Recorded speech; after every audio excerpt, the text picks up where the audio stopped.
ప్రియ సహోదరుడా సహోదరి, ఈరోజు నేనేం చెప్పబోతున్నానంటే, దేవుని కృప మనకు ఎన్నడూ కూడా పాపం చేయడానికి లైసెన్స్ ఇవ్వదు, పాపాన్ని కప్పదు కూడా.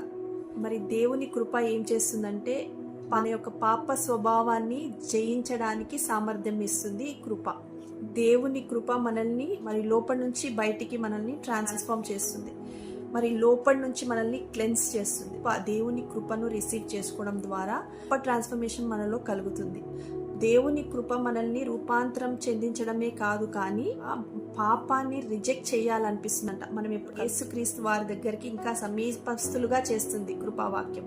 కృపావాక్యము వినడం ద్వారా దేవుని కృప మనల్ని యేసు దగ్గరికి తీసుకెళ్తుంది, యేసుక్రీస్తుకు సమీపంగా మనల్ని చేస్తుంది. దేవుని కృపావాక్యం మనల్ని గొప్పగా రూపాంతరం చెందించింది, మన జీవితాన్ని మారుస్తుంది, మన జీవితంలో మన అంతరంగం మారుస్తుంది, మన జీవితాన్ని మారుస్తుంది కృపావాక్యం.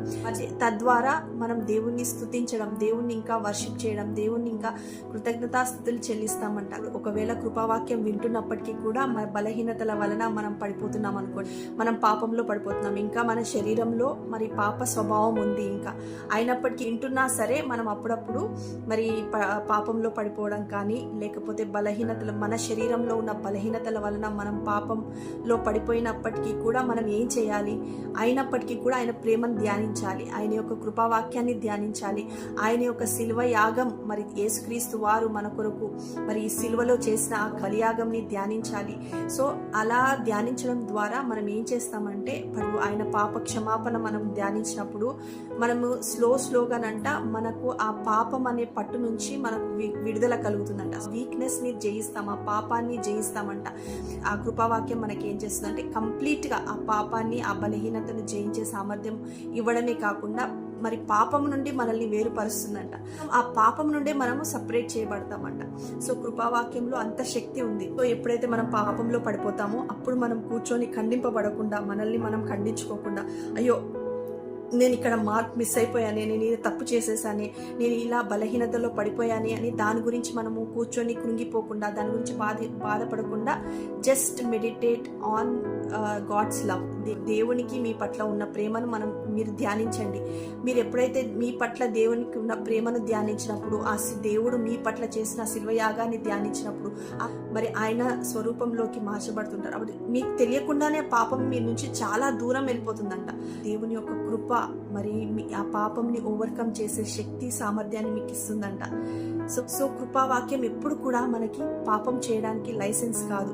మన పాపం చేస్తున్నా కూడా పాపాన్ని కప్పదు, పాపం నుండి మిమ్మల్ని సపరేట్ చేస్తుందంట కృపావాక్యం. అందుకే దేవుని వాక్యం సెలవిస్తుంది కదా, దేవుడు నేను మీ పాపములను దూరపరిచానని వాక్యంలో సెలవిచ్చాడు కదా.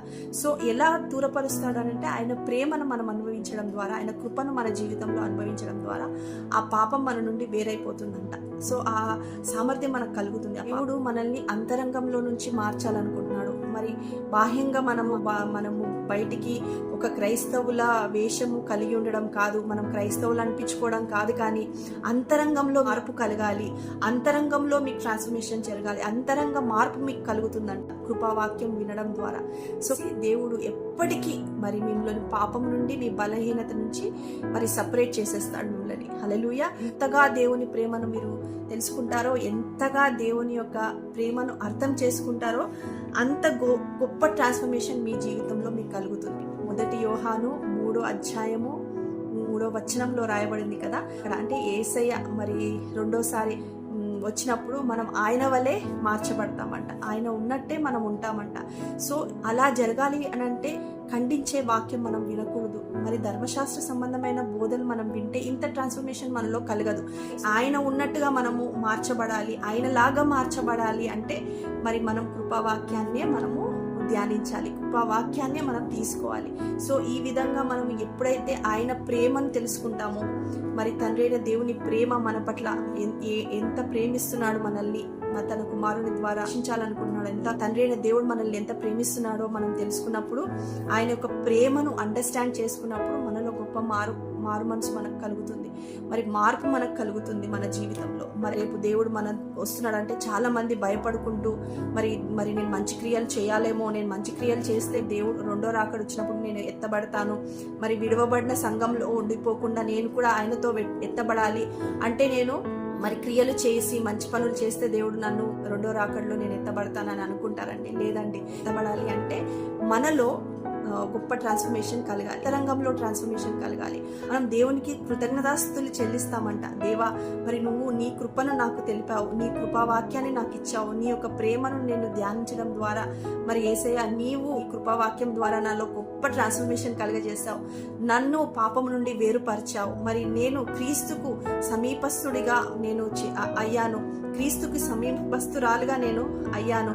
ఇప్పుడు మరి యేసయ్య నువ్వు ఎంత పరిశుద్ధునివో నన్ను కూడా అంత పరిశుద్ధునిగా మార్చావు అని నిశ్చయత మరి నీలో కలుగుతుందంట. ప్రభా, నువ్వు ఎలా ఉన్నావో నేను అలాగే ఉన్నాను ఇప్పుడు మరి అని నువ్వు చెప్పగలుగుతావంట. అంత గొప్ప ట్రాన్స్ఫర్మేషన్ నీకు కలుగుతుందంట కృపావాక్యం వినడం ద్వారా. సో పాపాన్ని నుంచి వేరుపరుస్తుంది మనల్ని. మరి పాపం అంటే అసహ్యం కలుగుతుందంట. మరి యేసయ్య అంటే యేసయ్య మీద మరి ఇంకా ఆయన పట్ల మనకు ప్రేమ గ్రో అవుతుందంట.